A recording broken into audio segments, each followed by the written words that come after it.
sisters and brothers who are waiting for the bus across the street, all of you who depend on the bus, who are working class people, how many of you enjoy paying the rent to your landlord? Please raise your hand if you believe that the landlord deserves your hard-earned money more than you do. Please raise your hand if you believe that.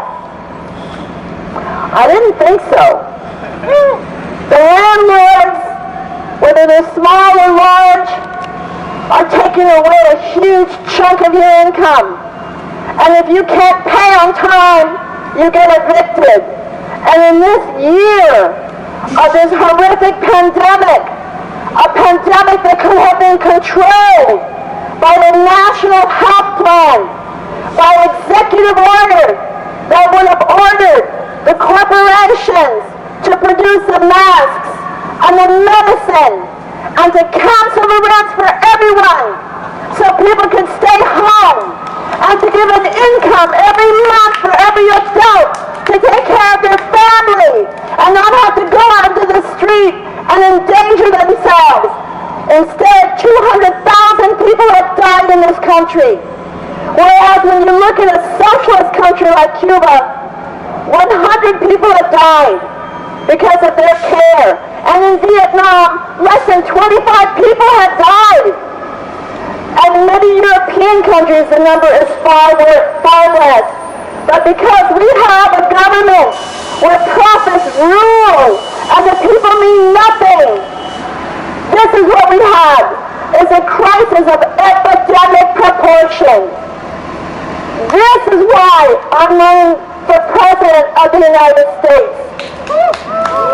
Not just because we would like to see a vote of people who say, I'm fed up and I want a real change, but because we're sending the word out to the people of the United States that only the struggle will change things for us.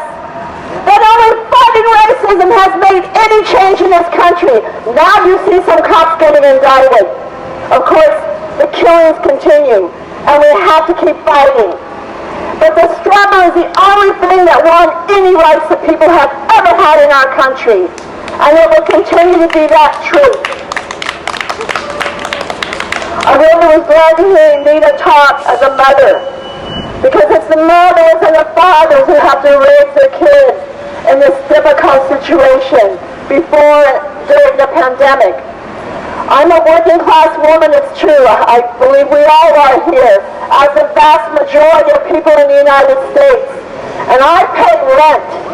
And my husband and I have paid enough rent in 37 years in our San Francisco apartment that we've bought that 10-unit building 2 times. The landlord, that building should be for all of us who live in it, right? But if I'm 5 days late, I'm evicted. We lose our house. And now millions of people are in danger of being evicted, and millions are being evicted now because they have no money, because 50 million jobs were lost. And when you lose your job, you lose your health care. We are in a crisis, right? Lift up your hand if you think you're in a crisis now. If you think America is in a crisis of these proportions. Totally. I know you didn't lift your hand liking to pay the landlord. I want to get to the point of housing as one issue of why capitalism is a disaster for working people and only works for the rich.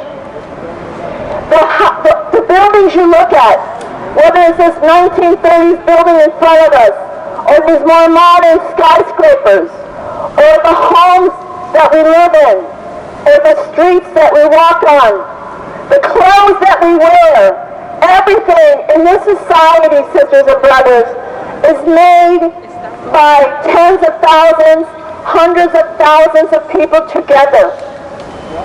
Let's say you wear a cotton t-shirt. It had to be grown by growers. It had to be picked by farm workers. It had to be woven into cloth and sewn into clothes and transported across the ocean, because much of that's made abroad. Transported across the ocean by ship workers.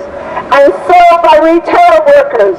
It takes hundreds of thousands of people to make a building. How?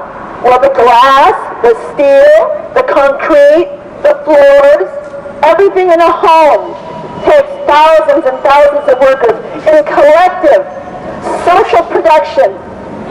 Nothing can happen alone. If you're in a factory, I worked in a factory. If you work in a factory and someone is late, the whole line is stopped because you need everybody on that line, right? We work together and we produce everything. Medicine, food, the farm workers. Think of the farm workers, sisters and brothers. The oranges, the grapes, the strawberries, all the food, the meat in the packing houses. It's made mostly by undocumented immigrant workers who are denied rights as citizens of this country. And then the government says, oh, but they're illegal. We reject the idea of anyone being illegal. We reject the idea that a man or a woman or a youth who is working and providing for people is illegal. What's illegal is this government.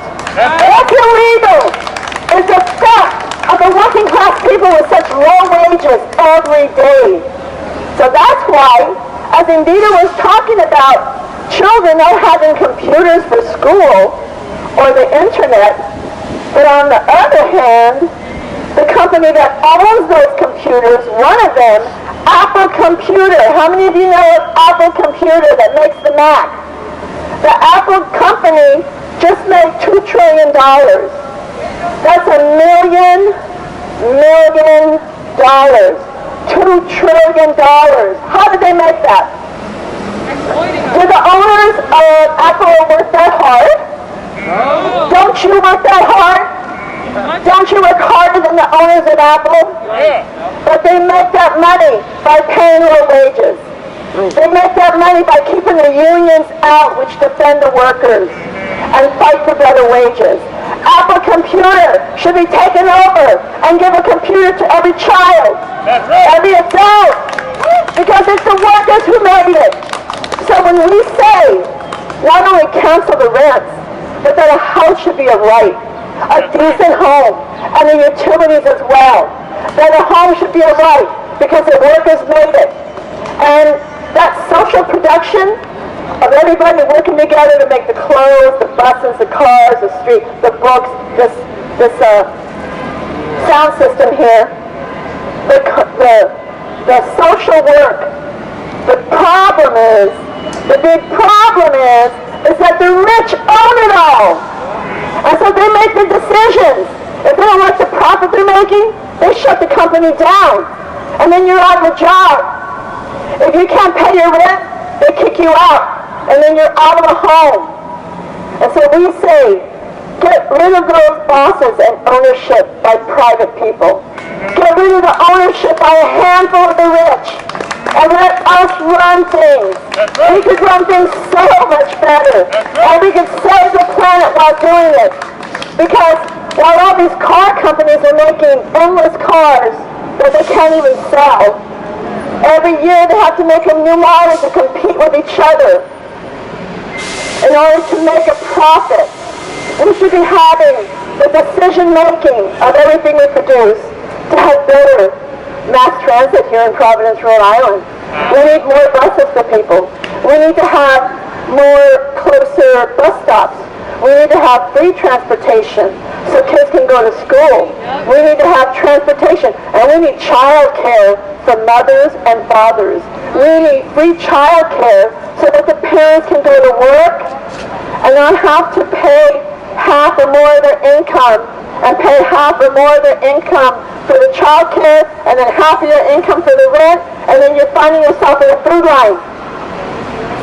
You know, this party for socialism and liberation, you see all the people here, members and supporters.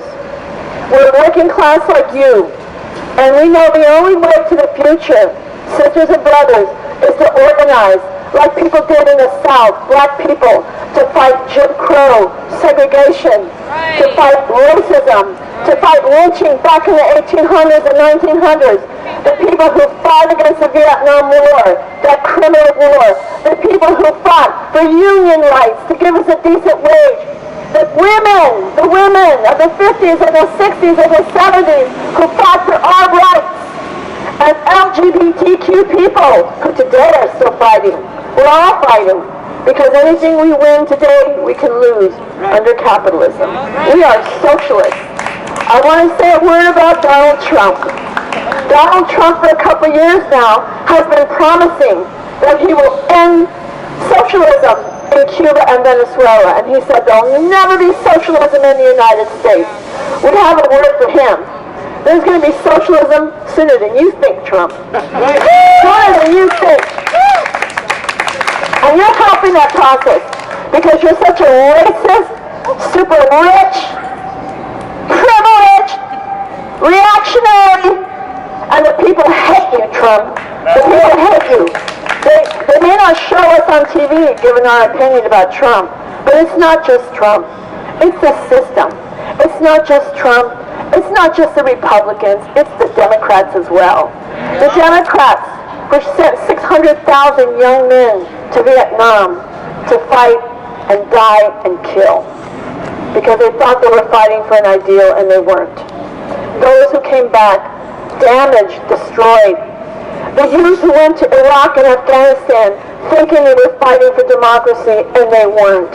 And many came back and learned the hard lessons of what it's like to sacrifice yourself for the U.S. Pentagon, which only wants to control other countries for profit.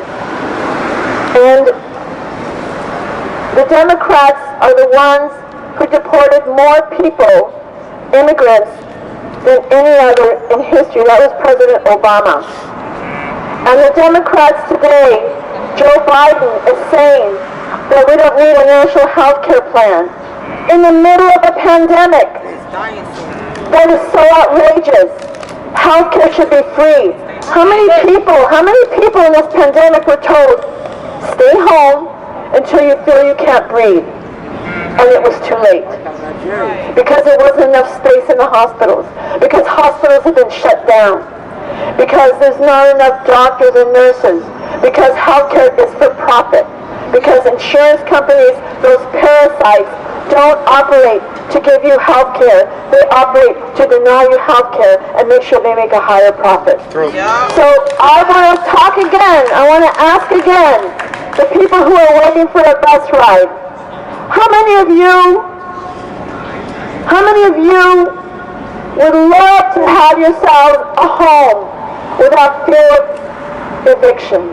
Please raise your hand. How many of you need a home today? I see a brother there across the street. I see a sister there across the street.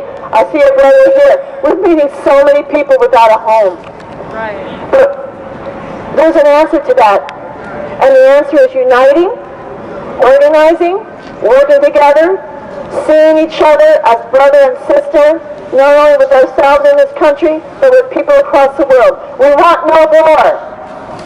We want no more war. And we want you, because, you know, after the election is over and the new president takes office, whoever that is, you can be sure they're going to be drumming up a war hysteria because they need it for their profit. So I ask you all to come on over. Come on over and sign up. Put your email down or your address or your phone number. Come and get some literature so you can find out how to get involved. Tell your friends. And we are on the ballot. The Party for Socialism and Liberation, Gloria La Riva, is running for president. And you can vote for the ideals that you believe in. You can vote for a future. Thank you so much. Thank you.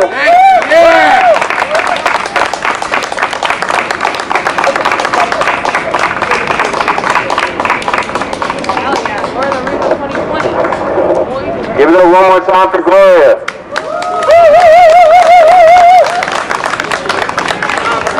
So one thing that I want to mention, before opening up and see if anyone has any questions for Gloria, is that the Party for Socialism and Liberation, the PSL, we've been organizing against police brutality, against police terror all across the country. Right.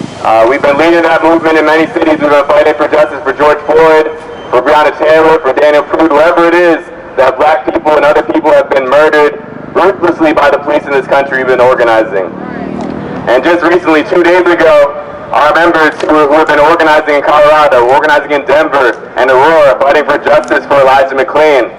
Elijah McClain was a 23-year-old young black man who was assaulted by the police while walking home. He was choked out. He was mocked by the police, and they let him die. They drugged him up and murdered him in cold blood and laughed about it. This is all on video.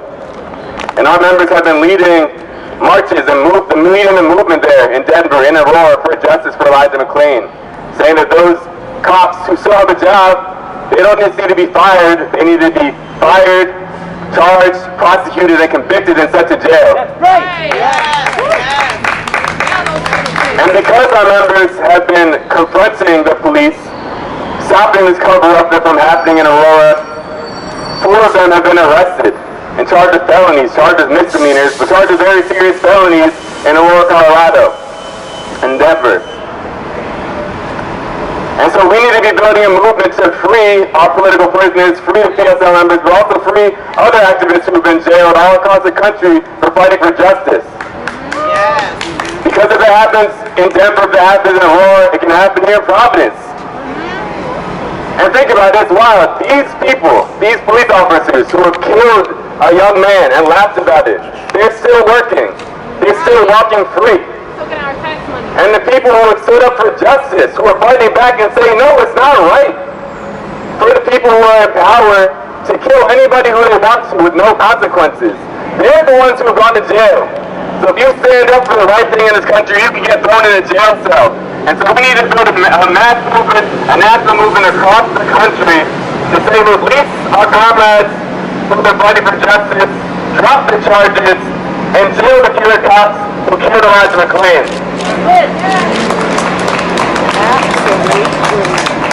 So again, if you haven't signed up, please do. We'll be sending updates about that struggle in Aurora. We need to build a national movement to drop the charges. Please donate if you can. Let people know this is happening, because you're not seeing this on CNN, right? You're seeing everything but what's important on CNN, on MSNBC, on Fox News, right? And so I really just want to uplift that we need to support our people who get caught up who are fighting for justice. Because if we don't fight for them, it can happen to any of us. So we do want to give people a chance to meet Gloria, to ask questions, to follow up. But also before that, I think Gloria has requested that everyone who's here watching, everyone who's learned something, who's feeling fired up right now, if we can take a picture, I think that would be great. So maybe we can gather around up here, near the front, near the banner, and take a picture with Gloria, take a picture